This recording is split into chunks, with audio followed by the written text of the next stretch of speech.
Hello everyone, it's Old Guardian here.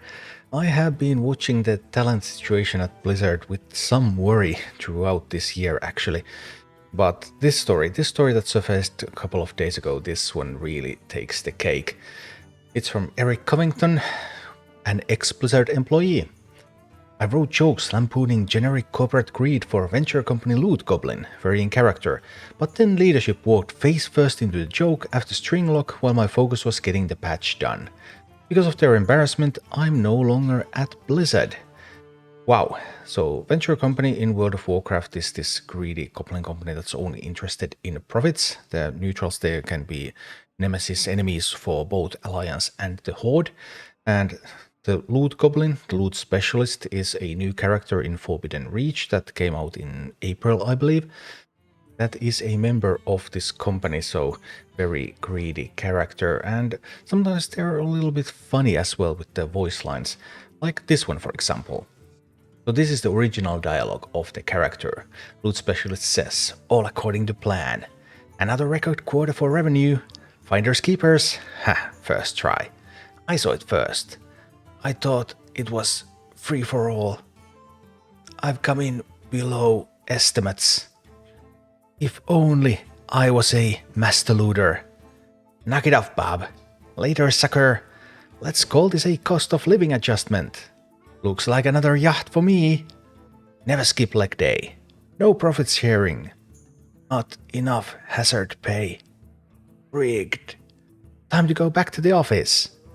Too bad the loot was best in slot. Watch the sack.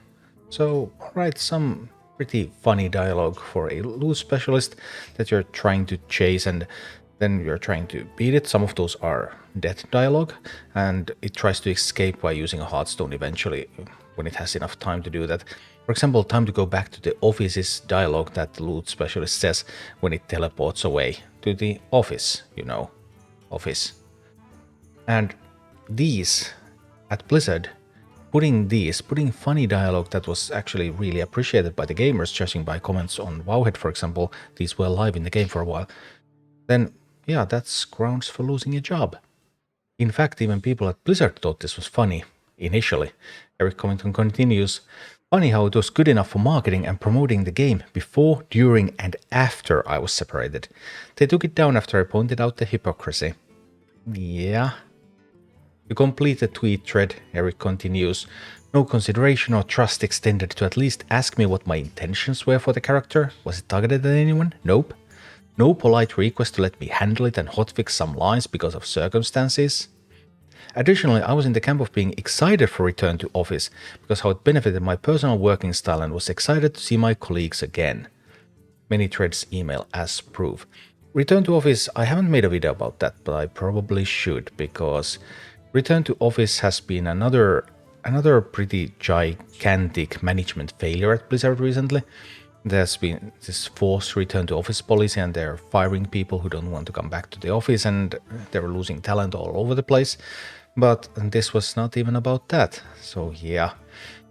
And Eric continues, 9 years of service, up in smoke without question because someone looked at an innocuous joke and saw a reflection.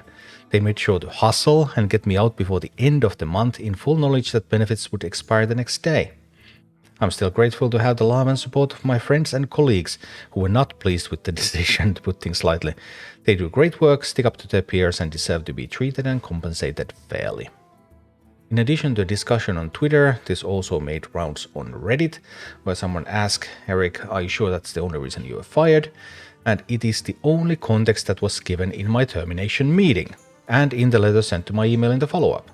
On the Monday of that week, one of my leads let me know that trouble was brewing over lines of dialogue I had wrote, and wanted to double-check with me my intentions. I had nothing more on the matter other than seeing the hotfix go through that turned off 7 of the lines I had checked in. On Thursday, I was called into a meeting to chat about the dialogue. As soon as I walked in, an HR rep was present and the team leadership notified me that I was being terminated for the matter. Wow, I mean, that's... I don't know. Blizzard just keeps self-sabotaging. It's incredible, really. So what does this all mean and how could it happen? Well, in the United States, in California, for example, where Blizzard is located, the standard employment is at-will employment. That's, I mean, I'm from Europe, so that's a totally foreign concept for us. But at-will employment means that anyone can be let go at any time for any reason, as long as that reason is not illegal. Which typically means that employers don't want to tell what the reason is so that they wouldn't be caught doing something illegal. But yeah, in Europe, this kind of letting go people for making these jokes in the game would not be possible. Obviously, you can still get rid of people in Europe. That can still happen. It's just a little bit more difficult because typically you have to wait for like a downturn, and when companies doing a little bit poorly, and then you will have general layoffs, and it's easy to weave in some names into that layoff list. So that's like the way you can get rid of people in Europe, but it might take some time if your company is doing well, or if you just can't justify letting people go from a certain function.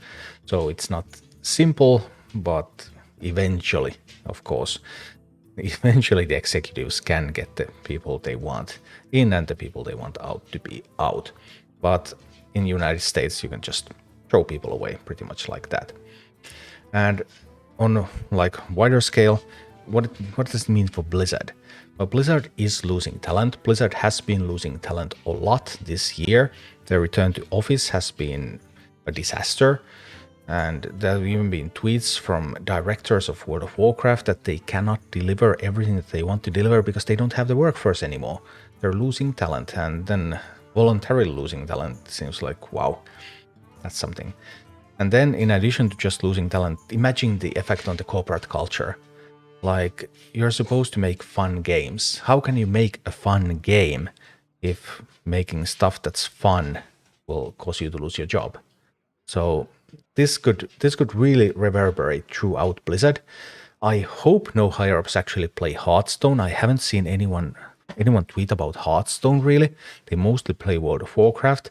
But even if they don't play Hearthstone, then does even the Hearthstone team dare to do anything fun anymore? Like, this is just a gigantic mess up, and I don't know. It just bodes extremely ill for Blizzard on so many counts. Even though there is at-will employment in the United States, and yeah, sure, they can let people go like that, then all the talent Blizzard is losing, all the like self-censorship that they are, the culture for self-censorship that they're now fostering at their company, these are really dire signs. And like I still really hope that the acquisition by Microsoft of Activision Blizzard can go through and Blizzard could be separated from Activision. That would help a little bit at least. And yeah, it's hard to see Blizzard having such a hard time again, but it's like, it's just self-sabotage. The company is sabotaging itself, mostly from the top. Oh boy. Thank you for watching. Click like and subscribe if you enjoyed this, and a special thanks to all of my Patreon supporters, YouTube members and Twitch subscribers who make all of these videos possible.